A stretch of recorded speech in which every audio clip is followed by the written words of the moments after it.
इस तिरंगे को जिसमें तेरी शान है, सर हमेशा ऊंचा रखना जब तक दिल में जान है। परम सम्मान्य मुख्य अतिथिगण श्री श्री 108 मैं श्री पासाराम जी महाराज तथा हमारे विद्यालय के उप प्रधानाचार्य महोदय एवं बाहर से पधारे हुए तमाम मेहमानगण और मेरे देवतुल्य गुरुजनों और मेरे भाइयों, आप सभी को मेरी तरफ से इस गणतंत्र पावन पर्व की ढेरों सारी शुभकामनाएं एवं बधाई। मैं कृष्णाराम देवासी कक्षा 11th का विद्यार्थी आप सभी के सामने इस गणतंत्र पावन पर्व पर अपने राष्ट्र निर्माण पर विचारों को व्यक्त करूंगा। जैसा कि साथियों हमें सर्व विदित है कि आज हम गणतंत्र पावन पर्व को मनाने के लिए एकत्रित हुए। आज का ये दिन हमारे लिए ऐतिहासिक दिन है। ये 77 वर्षों का इतिहास हमारे लिए बहुत ही महत्वपूर्ण संघर्ष भरा दिन है। हमारा देश 15 अगस्त 1947 को आजाद तो हो गया था, परंतु उस समय हमारे देश में कोई विधिवत रूप से नियम लिखित नहीं थे। तभी हमारे संविधान निर्माताओं ने हमारे देश में संविधान बनाए और उन संविधान को आज ही के दिन 26 जनवरी 1950 को लागू किया। हमारे महान स्वतंत्र सेनानी तथा संविधान निर्माताओं ने कई संघर्ष किया, जिसकी बदौलत आज हम खुले आसमान में इस गणतंत्र पावन पर्व को मना रहे हैं। याद रखेंगे वीरों तुमको, यह बलिदान तुम्हारा है, जान से भी प्यारा है गणतंत्र पर्व हमारा है। हमारा संविधान दुनिया का सबसे बड़ा संविधान है। यह भारत के प्रत्येक नागरिक को समानता, स्वतंत्रता और न्याय का अधिकार देता है। देश का सर्वोच्च कानून होने की हैसियत से नागरिक के अधिकार तथा सरकार की शक्ति और उनके तौर तरीकों का भी निर्धारण करता है। मैं बात करता हूं देशभक्ति।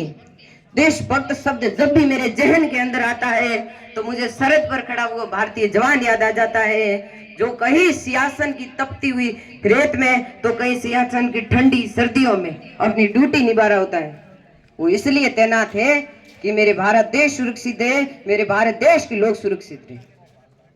हम अपनी जान के दुश्मन को अपनी जान कहते हैं और मोहब्बत की इस मिट्टी को हम हिंदुस्तान कहते हैं।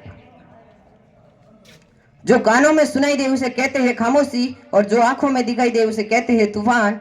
जो ये दीवार का सुराग है ये चाइना, पाकिस्तान, अमेरिका साजिशों का हिस्सा है, मगर हम इसे अपने घर का रोशनदान कहते हैं, अपने घर का रोशनदान कहते हैं। जब हम फिरंगियों के शोले में फंस गए थे तो रंग दे बसंती चोला की एक आवाज पर सैनिकों के टोले उमड़ाते थे और वंदे मातरम के नारों से उनके अंदर आने वाला 5 डिग्री का खून अंग्रेजी शासकों की जड़ों में तूफान ला देता था। लोग मर जाते थे, मिट जाते थे, फांसी चढ़ जाते थे और वो भी अपनी देशभक्ति साबित कर रहे होते थे, क्योंकि वो समय देशभक्ति को साबित करने की कसौटी थी। उसके बाद 1961, 65 और 71 के युद्धों की बात करूं तो सुहा गवा देने वाली औरत जब घर के हालात ये हो जाया करते तो वह कहती कि प्यार भी भरपूर किया और मांगा सिंदूर भी गया, छोटी छोटी नौनियालों की लंगोटियां चली गई, छोटी छोटी बेटियां की छोटियां चली गई, भाई की पढ़ाई की, बाप की कमाई की, ऐसा विस्फोट हुआ कि पूरे जिस्म की बोटियां चली गई। आपके लिए तो एक आदमी मरा है शाह, मगर मेरे घर की तो सारी रोटियां ही चली गई, मगर मेरे घर की तो सारी रोटियां ही चली गई। ऐसे हालात पैदा हो जाने के बाद भी एक माँ अपने बेटे को सरहद पर दुश्मनों की धज्जियां उड़ाने के लिए भेज देती थी और उसे ये खत लिखा कर भेजा करती थी, पुत्र माँ ने खत लिखा है बड़ी शाह से, घबरा न जाना, 1 इंच भी पीछे मत हटना, 6 इंच कट जाना। इस तरह से अपना संपूर्ण परिवार देशभक्ति साबित कर रहा होता है। तब देश बलिदान मांगता था, तब देश मर जाने को कहता था, मिट जाने को कहता है, परंतु आज देश न तो मर जाने को कहता है और न ही मिट जाने को कहता है और न ही फांसी चढ़ने को कहता है। बल्कि मेरे विचारों में यदि कोई व्यक्ति अपना कार्य पूर्ण ईमानदारी, लगन और कर्तव्य निष्ठता से करे तो वही आज के इस दौर का सबसे बड़ा देशभक्त है। हर देशद्रोही के जीवन में आने वाला तूफान है हमारी सच्ची देशभक्ति। अपने परिवार, अपने समाज और अपने देश के प्रति समर्पण का भाव ही हमारी सच्ची देशभक्ति। हर देशद्रोही ये समझ सके कि यदि तू परिंदा है तो ये आसमान तेरा है और यदि तू दरिंदा है तो ये शमशान तेरा है। भाई सारे से रहना है तो रहे इस जमीन पे, वरना ये कब्र भी तेरी है और कब्रिस्तान भी तेरा है। साथियों, आज अंग्रेज तो चले गए, लेकिन कुछ अंग्रेज आज भी हमारे देश में मौजूद है जो फूट डालो और राजगुरु की नीति में विश्वास रखते हैं